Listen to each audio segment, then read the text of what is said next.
Monkey. Choco Chimps. They're a monkey and they're a cereal. Good combo. I enjoy eating my food from a hyper-realistic CGI monkey in a box as much as the next guy. But is the monkey made out of chocolate? Are we eating the Choco Chimp? Or are we eating under the premise that the monkey has nothing to do with the cereal at all? I mean, the monkey has to have something to do with the cereal, right? After all, we are eating Choco Chimps, aren't we? Cereal is a strange thing, and no, everybody knows what cereal is. But it's so weird in the fact that it's a bit more like soup.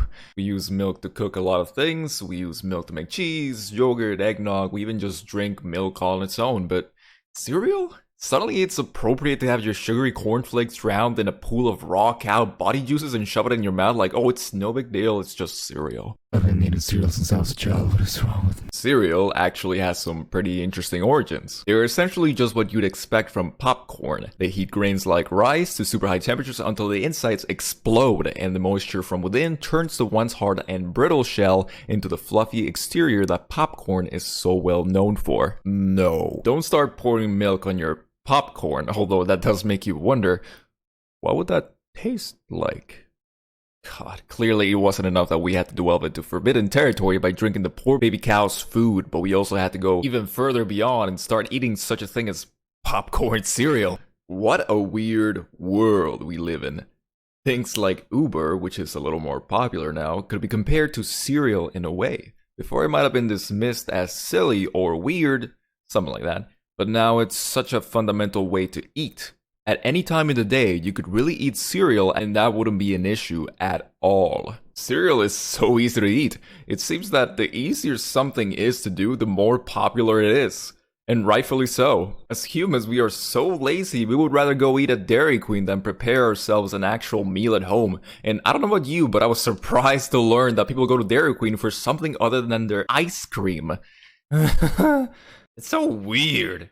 Extremely questionable food choices aside, I think I speak for everyone when I say that cereal has truly embedded itself into first world culture. And it's definitely not going to stop for as long as human civilization manages to avoid self-annihilation. Cereal was actually conceptualized by two people, John Harvey Kellogg and J.C. Jackson. No, not that one. What the hell, I don't even watch football. Anyway, they both had their own idea on what cereal should be marketed as, and they were both a little wacky, especially that Kellogg guy.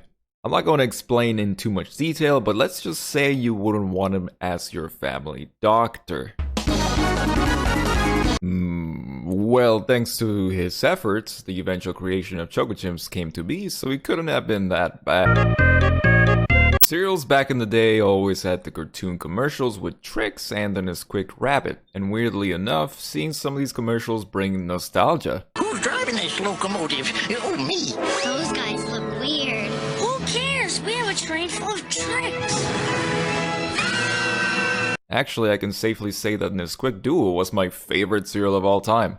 However, as of late it seems that Nesquik opts for making chocolate-flavored milk instead of cereal nowadays. They have never given a public statement as of why they suddenly shifted that focus, but unfortunately that seems to be the case. At least for now. Even cereal gives to show that anything with enough time can eventually become into something that reminds you of things you remember fondly. Speaking of old cereals, you know how you usually would find a game in the back for you to play or look at? Something like Snakes and Ladders or a crossword puzzle. Thinking back on it, something like a minigame on the back of a cereal box wouldn't blow anybody's socks off, but as a kid, this kind of thing was a really cool bonus. It's like saving the marshmallows for last in your Lucky Charms, and just when you think you've eaten them all, you found one or two more after chugging the milk like a caveman. Speaking of which, when you turn over the Choco Chimp cereal box, it's just the same front cover of the box. No game, no description. Not a single difference in sight. Huh, weird. So, yeah, Choco Chimps. They're a chimp, they're chocolate. Human innovation really knows no bounds. I know this was a bit of a weird video, but I hope you've enjoyed your time here nonetheless. If you did, consider subscribing. I have many more videos like this, or not like this, planned for the future. What is your favorite cereal? Nesquik Duo was so good. Nothing to this day compares to how much I like that cereal. I haven't seen them in a long time, but who knows, maybe I'll be able to try them again. Thank you for watching. Good night.